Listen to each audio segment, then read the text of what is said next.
کہتے ہیں کہ بھائی نے پوچھا ہے کہ کوئی جاب کرنے والی لڑکی سے شادی کرنی چاہیے یا نہیں کرنی چاہیے.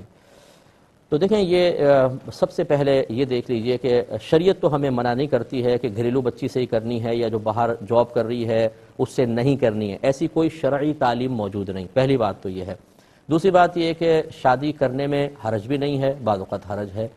یہ اپنے سب سے پہلے گھر کو دیکھیں. بعض اوقات جو جاب کر رہی ہوتی ہیں بچیاں، اگرچہ بہت شریف بچی بھی ہوتی ہیں، وہ مجبوری کے تحت کر رہی ہوتی ہیں، لیکن ہمارے معاشرے کی عجیب صورتحال ہے. اگر لڑکی گھر پہ بیٹھ کے سب سے مانگے تانگے دستے سوال دراز کرے کوئی حرج نہیں ہے.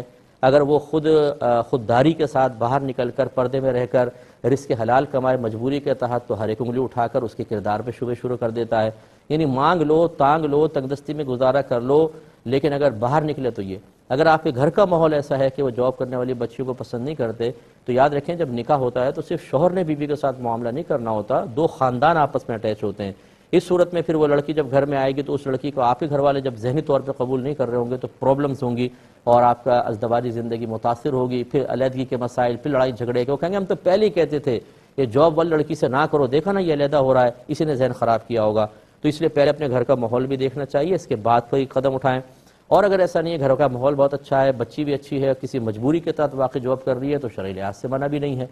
اچھا، پھر یہ جاب والی لڑکی کے بارے میں تو آپ نے پوچھ لیا. جو گھریلو بچیاں ان کے بارے میں پوچھیں تو وہ بھی کم کوئی ہوتی ہیں.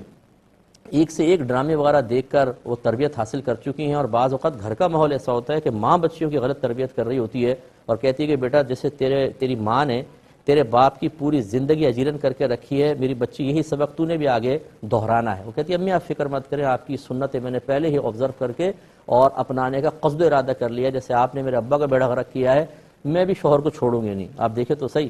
اور ہوتا ایسے ہی ہے کہ جو ماں اپنے شوہر سے بدتمیزیاں کرتی ہے، سینے پہ چڑھ کے گفتگو کرتی ہے، اتنا چیختی چلاتی ہے کہ وہ شریف آدمی ہی خاموش ہو کے گھر سے باہر نکلنے میں عافیت محسوس کرتا ہے، اس کی بچیاں بھی اپنے شوہر کی تعظیم نہیں کرتی ہیں، عزت نہیں کرتی ہیں. تو پھر یہ کوئی مطلب ایسا نہیں ہے کہ باہر کی بچی لے کر آئیں گے تو ضرور خطرات ہیں اور گھر کی لائیں گے تو وہ جنت بن جائے گی. جتنی گھریلو بچیاں آ رہی ہیں، لڑائی جھگڑوں کا آپ دیکھ لیں معاملات. تو خلاصہ کلام یہ ہے کہ جانچنا پرکھنا دونوں جانب ہے. شریعت نے کوئی شرعی حکم واضح طور پر ان دونوں کے بارے میں ہمیں مقید نہیں کیا ہے، کوئی واضح حکم نہیں دیا ہے. تو اچھی طرح غور کریں، اپنی طبیعت، گھر کا ماحول، سامنے خاندان کو دیکھیں، اس بچی کی مجبوریاں وغیرہ دیکھ کر پھر آپ عملی قدم اٹھانا چاہیں تو شریعت آپ کو منع نہیں کرے گی.